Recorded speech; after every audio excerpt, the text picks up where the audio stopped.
going on, guys? Welcome back to another video. Gone in 60 here in my Dodge Challenger Scat Pack, and today just want to cover the differences that I see between the 5.7 liter engine and the 6.4. So tune in, guys, and thanks for watching.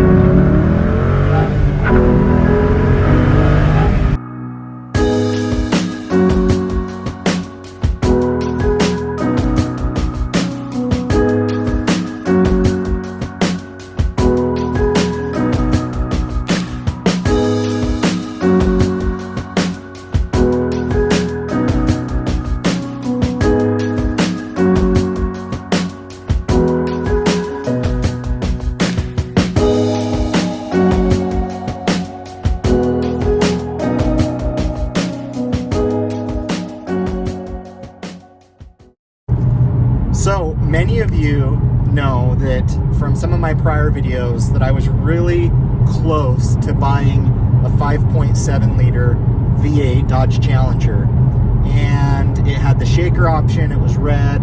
I liked it, but the condition of the car wasn't that great.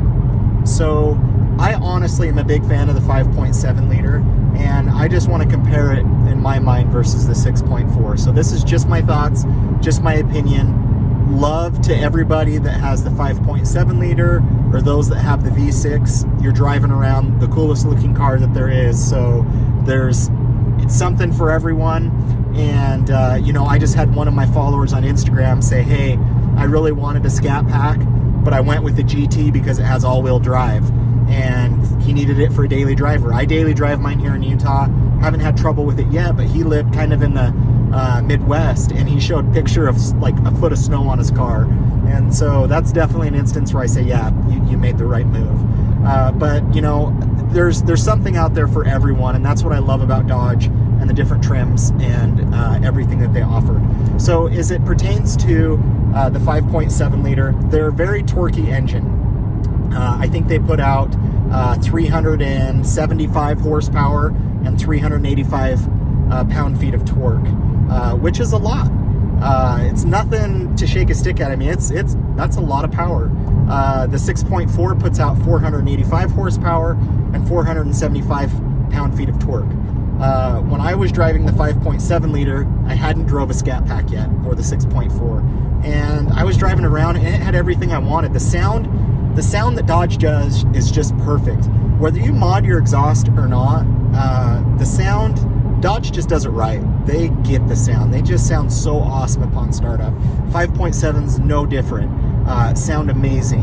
And when I drove it, I drove a manual, and I loved it. And if that car was in better condition, I probably would have bought it. And my dad wanted me to drive a Scat Pack because he heard about the bigger motor and everything. And after I drove the 6.4 liter, I didn't want a 5.7 liter. Like, it took a little while for it to sink in, because I was like, hey, the 5.7's plenty fast enough, and honestly, guys, it is. But once you drive the 6.4 higher, it's addicting. It's the same if I drove a Hellcat right now, my Scat Pack would feel slow. So at the end of the day, you're just gonna have to be comfortable with whatever you choose. But for me, after I drove the 6.4 and lit up the tires in first, second, and a little bit in third, I was like, yeah, I gotta have this. And it still felt like too much power, but when I started looking at pricing, and this is what I want to jump into, when you guys look into pricing an RT, just Challenger, I found one here in Utah for $32,000. That was before dock fees and everything. I was $33,000 out the door before taxes. So if you can find the right deal, why not get the bigger motor? You know, maintenance might be a little bit more expensive. Gas mileage, you're only going to see maybe 1 to maybe 2 miles per gallon better on the 5.7 liter versus the 6.4. And you know, for me, I just got 23.5 miles to gallon the other day on the freeway, like, you know, going 90 miles an hour. I mean, that's awesome to have the car that has this much power. Now, word of caution, if you have a 5.7 liter and you spend any money trying to modify the engine, which you can, the Scat Packs and above, they come very heavily just fine-tuned. They don't leave a lot of room for modifications to the engines. They're pretty much maxed at where you can get them now. Don't get me wrong, there's tunes and stuff that you can do, but they do a really good job in just making sure that these cars are completely optimized. The 5.7, you can do a lot of work on them, and there's some YouTubers out there that have had a lot of success in modifying their car. But and my question is why? If you can find one that's within $4,000 of a Scat Pack, why not do it? Now, something to keep in mind, your insurance is going to be about another $50 to $60 a month with a Scat Pack. So I totally get that argument, and I totally understand it might not be in the budget. So I get that point, and I understand it. You know, the 5.7 liter is a very trusted engine. Dodge puts it in their trucks. This engine's been around for a while, and it's a phenomenal, just well-built, sturdy motor.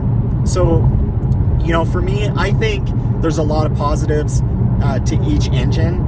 I will say with the 5.7 liter, if you guys are even going to do any kind of racing with it, or if you want to just beat, you know, the guy that pulls up next to the stoplight, and the 5.7 liter, you're not going to beat a lot of cars. I'll be honest with you. You're not. These cars are very heavy, and they're rear-wheel drive, and they don't hook up that well. You can still smoke the tires very easily in the 5.7 liter.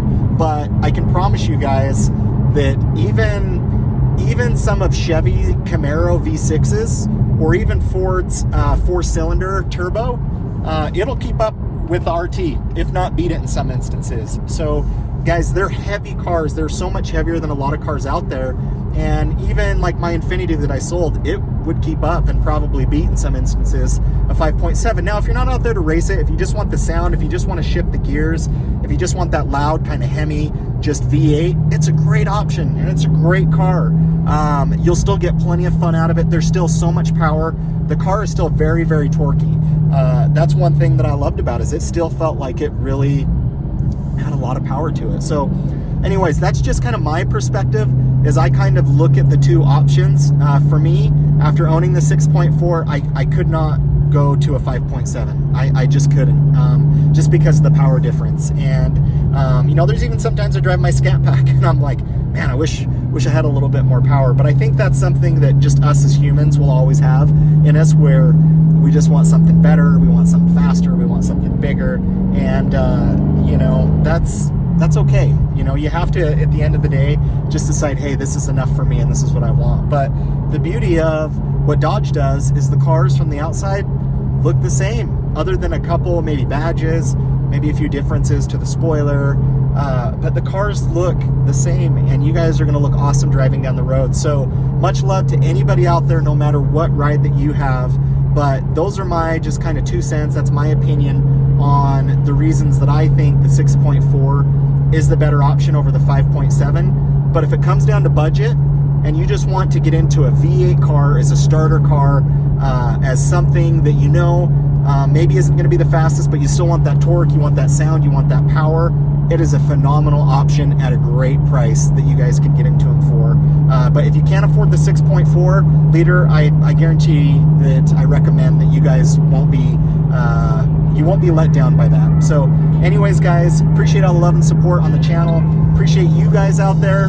If you have any videos that you guys want me to shoot or do, I'm hungry to make more content, and I have a list of things that I want to get done, but I'd love to hear from you guys if there's anything you want to hear from me. And with that, guys, I'm tuning off for the night, but really appreciate you guys and hope you have a great rest of your evening.